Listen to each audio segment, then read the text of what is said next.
Hey, it's Mark here, and welcome to the next edition of the Employee Survival Guide, where I tell you, as always, what your employer does definitely not want you to know about, and a lot more. Okay, let's unpack this. We are diving deep into what is, well, arguably the most staggering financial and legal reversal of the decade.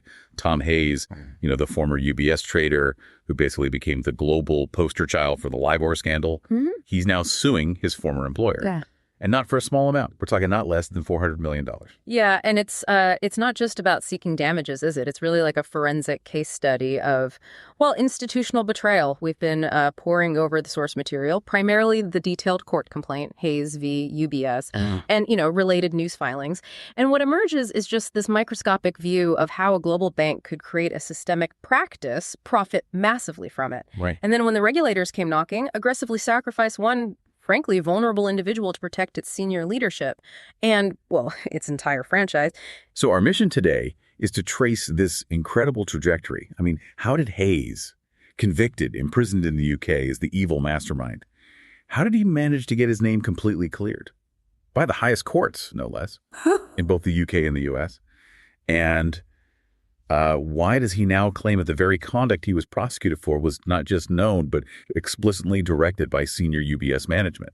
This complaint, it's a devastating counter-narrative to the one the public, consumed for over a decade. It really is. And what's fascinating here is that the sources, they lay out this compelling document-backed challenge to that official narrative, a challenge that exposes the cavernous gap between UBS's internal written policy for setting benchmark rates and the, let's be frank, self-serving narrative the bank later presented to global authorities, all to save itself from potential financial ruin. Okay, so section 1 then. Setting the stage, the player in the game. Before we get into the whole corporate scapegoating thing, we really have to establish the playing field. For those of you who might be newer to this topic, what exactly was LIBOR, and why was trying to influence it such a massive deal? Right, LIBOR. It stands for the London Interbank Offered Rate.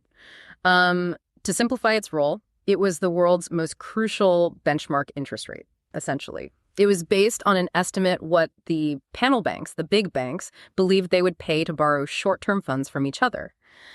Now, crucially, this seemingly simple estimate was the reference point for contracts valued in the trillions of dollars globally. Trillions. Yeah, we're talking everything from really complex financial derivatives to, everyday things like mortgages and student loans. Wow, trillions. So the integrity of that rate was absolutely paramount because its movement, even by tiny fractions like basis points, it had monumental implications everywhere. Exactly right. The integrity was built entirely on trust, the idea that banks were submitting honest estimates of their true borrowing costs.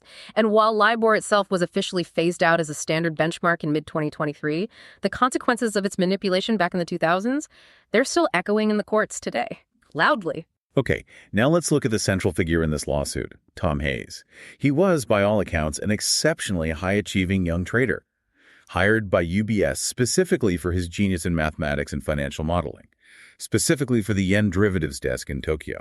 And he was young, barely 26 when he joined in 2006. Yeah, and Hayes' profile is absolutely fundamental to the story of why he became, in UBS's eyes, the perfect fall guy. The complaint openly discusses his diagnosis with autism spectrum disorder, ASD. His cognitive profile, characterized by this highly linear, sometimes one-track thinking, and a deep reliance on explicit instruction, on rule following. It made him an incredibly effective trader, especially in a rules-based environment. Oh, ironically. But ironically, it also made him vulnerable. Easy to isolate when the bank decided it needed a villain. And the sources detail this truly disturbing, exclusionary workplace culture he faced, which just reinforces how easily he was later isolated. This wasn't just like standard high-pressure trading floor stuff. The complaint notes colleagues routinely used derogatory nicknames, things like Rain Man and Kid Asperger's. Terrible. That kind of language, it reflects a deeply exclusionary and, frankly, toxic culture. You have to wonder, right, would they have tried to scapegoat him so easily if he'd been, say, a smooth-talking, socially adept manager type? Probably not. His difference, his focus on explicit rules and structure, the very thing that made him $300 million for the bank, was later weaponized against him. Used to portray him as this socially awkward lone wolf who couldn't possibly be operating under corporate direction. Okay, so this brings us neatly to the core claim of the lawsuit, the direct refutation of that lone wolf narrative.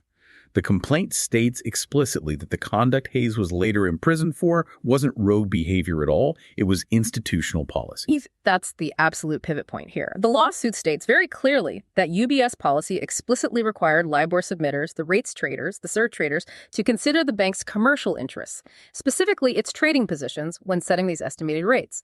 And this policy wasn't hidden. It was known, established, and formally approved by senior managers, including Sasha Prince, the global co-head of rates. So wait, this wasn't just some kind of nudge, wink thing. It was an established, possibly even written mandate. The bank was effectively saying, you must look at what benefits us financially when you make this submission. That's precisely the allegation, which means the conduct he was later prosecuted for was, at the time he was doing it, entirely consistent with how UBS wanted its traders to operate. It wasn't rogue, it was the job. Wow. And how did they operationalize that? You mentioned tools. Yes, I can trace this institutionalization right down to the internal tools they used. UBS maintained these highly detailed daily internal spreadsheets. Think of them almost like a central control panel for the really critical currencies: Euro LIBOR, USD LIBOR, GBP LIBOR. These internal documents, which the complaint says were concealed from authorities for years, tracked the bank's aggregated exposure across all these different currencies. And these weren't just for reporting, like profit and loss statements. No, far from it.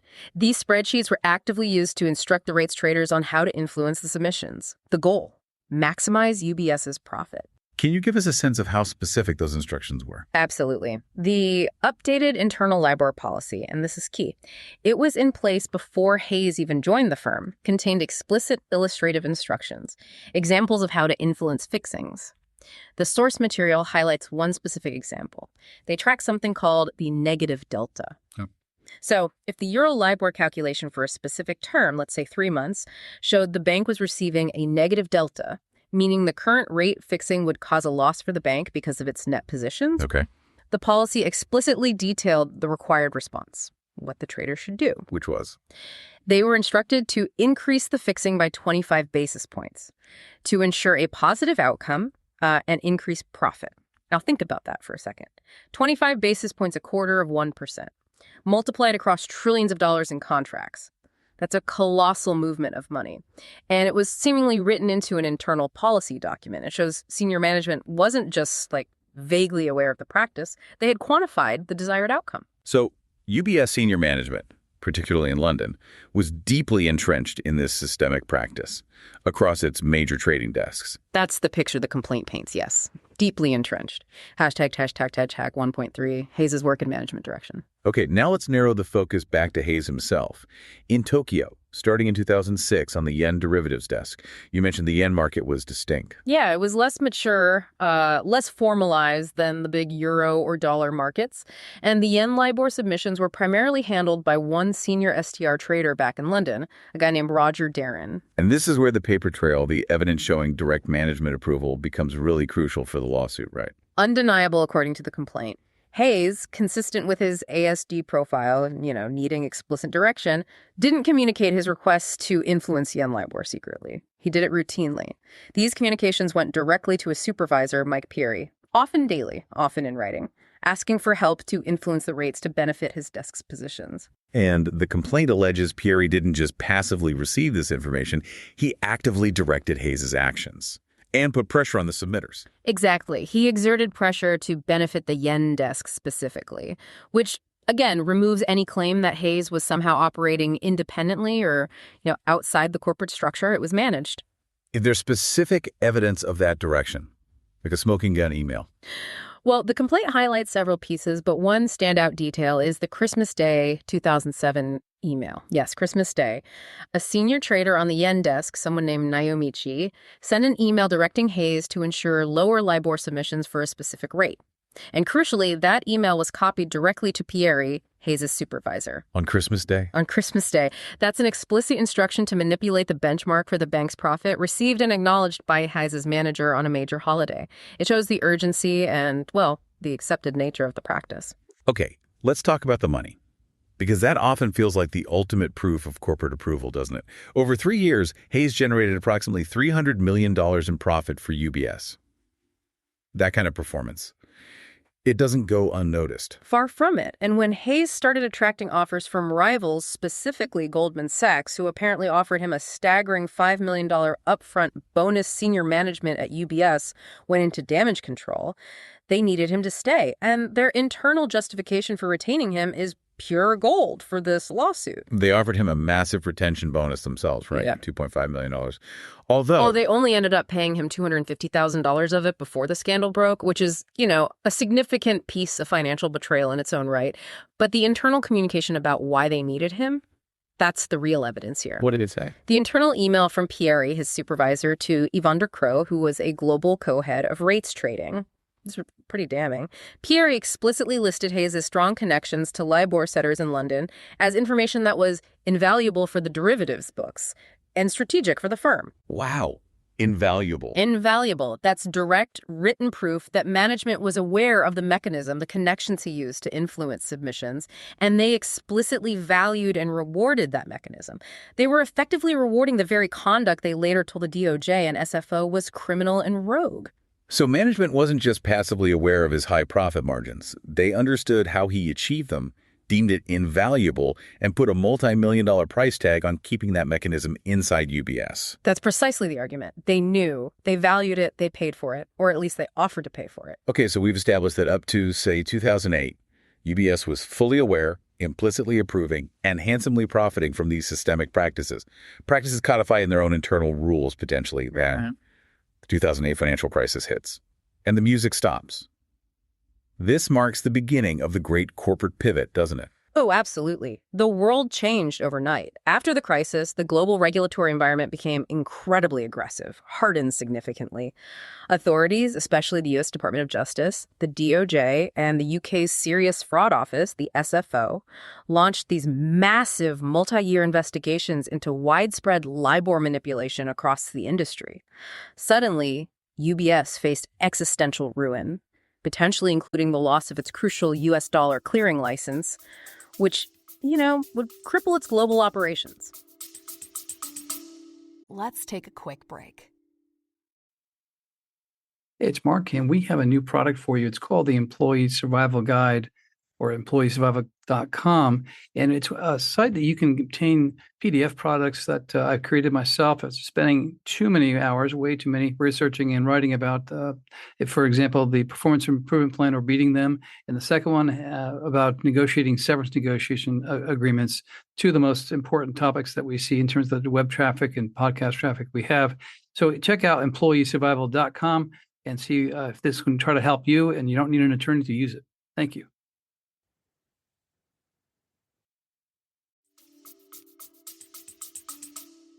So cooperation wasn't really optional anymore. It was survival. But cooperation meant taking responsibility, and UBS wasn't willing to let its senior management, or maybe its entire franchise, take the fall for what was essentially historical corporate practice. That seems to be the core of the argument, yes. They pivoted abruptly from defending their policy, or at least tolerating it, to condemning it, and more importantly, finding a palatable, high-profile villain, someone to offer up. And how did they choose that villain? Well, the sources indicate UBS needed a very specific type of figure, someone non-management, ideally distant from the Zurich headquarters, and, crucially, someone who no longer worked for the bank. Tom Hayes, with his distinct profile, his distance in Tokyo, and his recent resignation, he fit the bill perfectly. He was the ideal, politically expendable figure, the perfect fall guy. And the lawsuit alleges that the internal investigation they conducted, the one led by outside counsel Gibson Dunn, it wasn't a genuine search for truth. The claim is it was what we might call investigation theater. The goal was predefined. Justify Hayes' eventual prosecution and pin all the significant issues exclusively on him. And this is where the systematic deception allegedly began. UBS had to conceal the truth about their bank-wide policy, the one that factored commercial interests into submissions. What specific information did they allegedly withhold, things that would have helped Hayes? According to the complaint, the most critical documents were those LIBOR spreadsheets we talked about earlier. Those documents proved systematic manipulation across USD, Euro, and GBP fixings, showing the issue wasn't just confined to Hayes' relatively small yen desk in Tokyo. It was much bigger. The complaint says UBS hid these documents. They also selectively disclosed information, ensuring the regulatory spotlight was diverted away from senior executives who had approved the underlying policies, people like Karsten Kengeter, Sasha Prince, Yvonne Ducrot. So the narrative they presented to prosecutors was effectively a fabrication. Hayes is the evil mastermind. The evil mastermind, the lone wolf, acting improperly and independently. That was the story. Despite their own internal evidence apparently showing his actions were directed by his manager, Carey, and were consistent with established UBS practice at the time. And the sources quote that phrase, evil mastermind. They do. The bank's internal description, allegedly used when dealing with authorities, it was instrumental. By setting Hayes up as the singular villain, UBS successfully minimized the roles of their senior leadership and created the necessary conditions to, essentially, facilitate his prosecution in both the U.S. and the U.K., all to secure their own leniency. Hashtag 2.3, the non-prosecution agreement, NPA. And this whole strategy, it culminates in December 2012, right? Oh, yeah. UBS enters into this sweeping non-prosecution agreement with the DOJ. Meanwhile, UBS Japan pleads guilty to wire fraud in Connecticut. This was the massive quid pro quo, wasn't it? Leniency and protection for the parent company, UBS AG, and its senior management in exchange for cooperation. Exactly. And the key document underpinning that deal is the Statement of Facts. It was Exhibit 8 to the agreement. This document became the official sanitized history of the scandal, at least as UBS presented it. And the complaint argues it drastically misrepresented the scope of the misconduct, presented it as merely occasional and episodic acts confined mostly to that less formalized yen market in Japan. So, portraying the systemic issue as just isolated bad behavior by a few traders like Hayes. Pretty much. Despite, again, allegedly having internal documents proving systemic manipulation across all major currencies, originating from London and elsewhere. And that false official narrative, it was carefully designed to protect the people at the very top, wasn't it? No, absolutely. The Statement of Facts, according to the analysis in the source material, was meticulously crafted to shield the highest levels of the bank. While it might have mentioned senior manager awareness in certain footnotes, it included crucial but subtle legal language. It explicitly defined those generalized terms like manager and senior manager as not including members of the executive board or the board of directors. Clever. Pure sleight of hand, arguably. Designed to minimize the scope of the conspiracy, ensure accountability stopped far below the C-suite. And the timing of this whole maneuver is just critical. The announcement of the NPA, the deal that protected the bank and its leadership, coincided precisely with Tom Hayes' arrest in the UK on December 11th, 2012. He was the criminal scalp authorities needed to justify the massive deal they struck with UBS. The timing certainly confirms the connection, doesn't it? The bank provided the authorities with their villain. This ensured the narrative focused on individual criminality, not institutional failure, which secured their corporate freedom, albeit at the cost of huge fines. Okay, so the bank is protected, the narrative is set, and Tom Hayes is now facing simultaneous prosecution in 2 major jurisdictions. What evidence did UBS continue to withhold, even after the NPA? How did that prejudice his defense? Well, the lawsuit claims that even after securing the NPA, UBS continued its strategy of obfuscation, of hiding key evidence. They failed to disclose crucial, potentially exculpatory evidence, like those bank-wide LIBOR spreadsheets we keep mentioning. They demonstrated systematic manipulation across all currencies, not just yen. They also allegedly failed to provide comprehensive P&L statements, profit and loss. These would have shown Hayes' limited personal gain compared to the bank's massive profits from the overall activity. Withholding that kind of information severely crippled Hayes' ability to defend himself by proving he was just acting under bank policy. And this leads us to the critical error in the UK trial in 2015, the trial where Hayes was convicted. It all hinged on a specific instruction given to the jury by the judge, Justice Cook. Yes, this is absolutely the crux of the judicial error. The error that destroyed Hayes' life for years, but also, ultimately, led to his vindication. Justice Cook improperly instructed the jury, according to the later Supreme Court ruling. He told them that considering a bank's commercial interests, meaning factoring in their trading positions when submitting a LIBOR estimate, was necessarily wrongful, that it automatically constituted a conspiracy to defraud. But wait, Hayes' entire defense was that his conduct was exactly that, consistent with a UBS policy, consistent with long-standing industry practice, taught and condoned by senior management. Precisely. So by making commercial interest inherently criminal, the judge essentially just removed Hayes' entire defense from the jury's consideration. That's effectively what happened, yes. The judge's instruction essentially told the jury, ignore the systemic context, ignore the bank policy arguments, focused solely on the fact that Hayes intended to influence the rate to benefit the bank's positions. By defining that intent alone as criminal, it pretty much prejudged the case, made conviction almost inevitable. Hashtag 3.2. The ruin of a life. And the consequences of this wrongful conviction were just absolute devastation for him, weren't they? Hayes served over 5 years in prison, including time in high-security facilities, sharing cells with violent offenders, suffering multiple assaults. Yeah, the detail in the complaint about the ruin of his life is genuinely difficult to read. It's harrowing. He didn't just lose his liberty, he lost his entire standing in the world. He was permanently branded by major media outlets as the global face of financial crime. Because of all the negative press and the charges, he was debanked, kicked out by major financial institutions like JP Chase, couldn't even have a bank account. His assets were frozen. He was forced to sell his family home simply to cover his defense costs, which, as the complaint states, exceeded $1 million. And beyond the financial ruin, there's the physical and emotional toll, this institutional betrayal.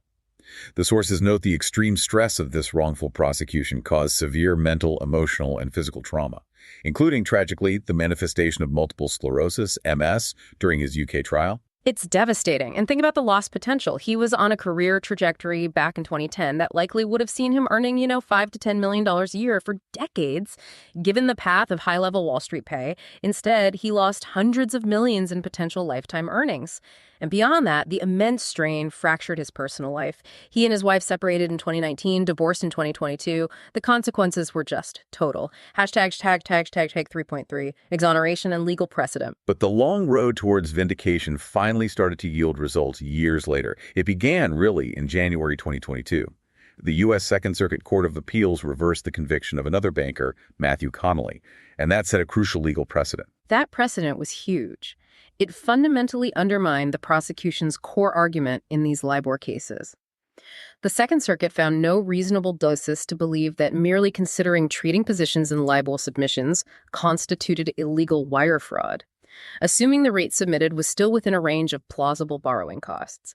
This was the first major judicial blow against that simplistic commercial interest is automatically criminal argument that had underpinned Hayes' conviction. And following that precedent, the U.S. DOJ was basically forced to act. They formally dismissed the criminal case against Hayes in October 2022, acknowledging that there was simply no basis to continue the prosecution in light of the Second Circuit's ruling on Connolly, one down. But the really complete legal clearance came much more recently, July 2025.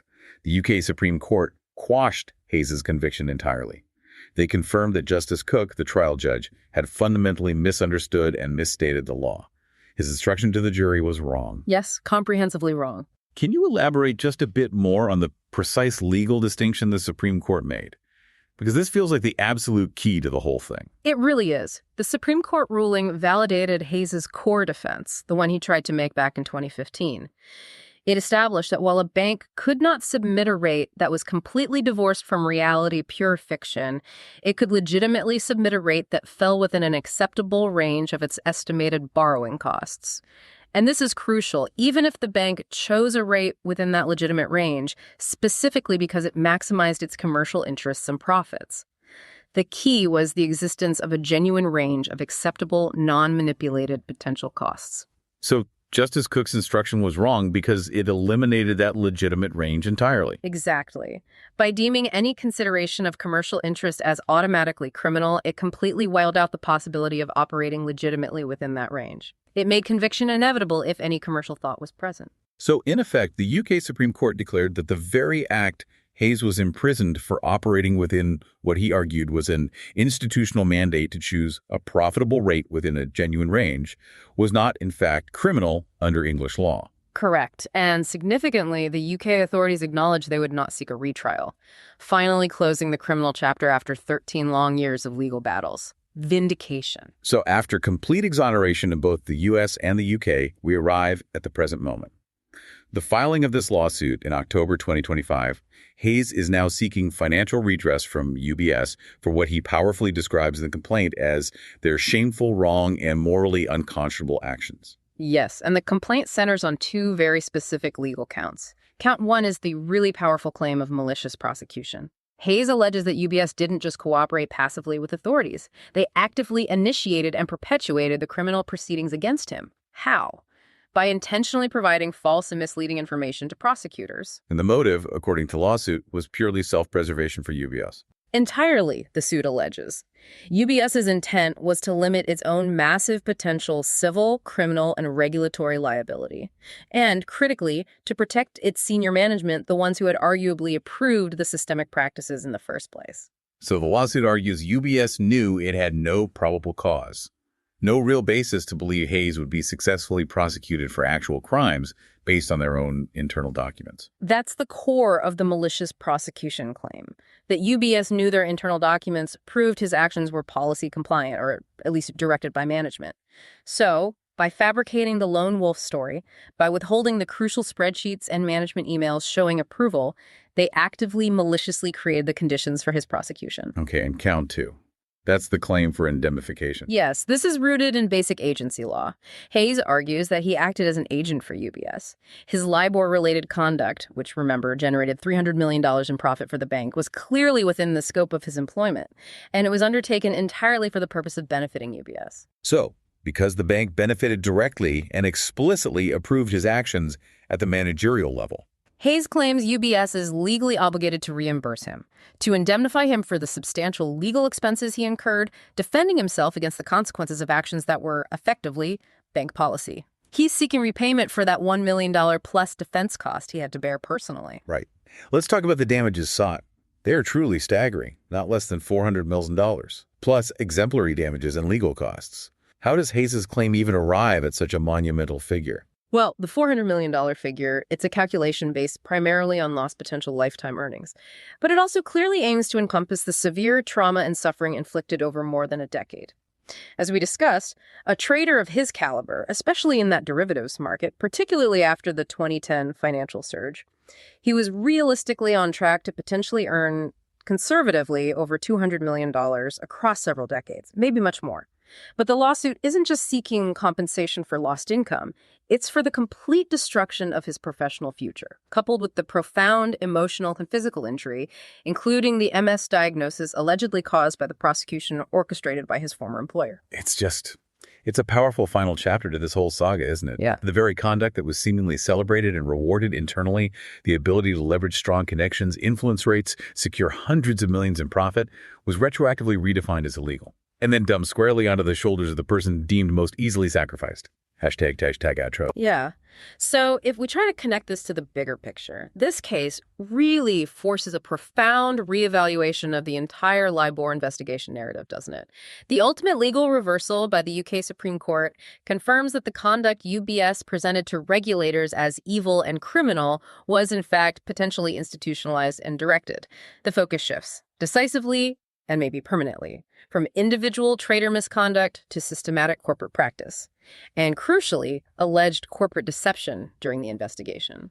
It really raises a critical question, I think, about the dynamics between immense corporate power and regulatory compliance. When these massive corporate entities choose self-preservation through cooperation with regulators, and that cooperation demonstrably seems to require the deliberate fabrication of a narrative to pin blame on an individual who might have just been following internal policy. How often does the system end up rewarding corporate deception? And how do we truly measure the cost of that institutional betrayal on an individual's life? I mean, UBS effectively purchased corporate leniency with $1.5 billion in fines and 5 years of Tom Hayes' freedom. And what's just fascinating here, going back to the source material, is the claim that UBS's internal policy required traders to factor in profit when setting LIBOR rates. So, if a global financial system, or at least a major player within it, mandates self-interest, if it defines standard practice as maximizing profit by submitting a rate at the high or low end of a supposedly acceptable range, where does the ethical line and the legal line between that standard practice and a conspiracy to defraud truly lie? And maybe more importantly, who is ultimately responsible for defining that line? Is it the bank, the regulators, the courts? That's definitely something for you, our listeners, to mull over as this unprecedented $400 million lawsuit unfolds. A huge case to watch. If you like the Employee Survival Guide, I'd really encourage you to leave a review. We try really hard to produce information to you that's informative, that's timely, that you can actually use and solve problems on your own and at your employment. So if you like to leave a review anywhere you listen to our podcast, please do so. And leave 5 stars, because anything less than 5 is really not as good, right? I'll keep it up. I'll keep the standards up. I'll keep the information flowing at you. If you'd like to send me an email and ask me a question, I'll actually review it and post it on there. You can send it to mcarey@capclaw.com. That's capclaw.com.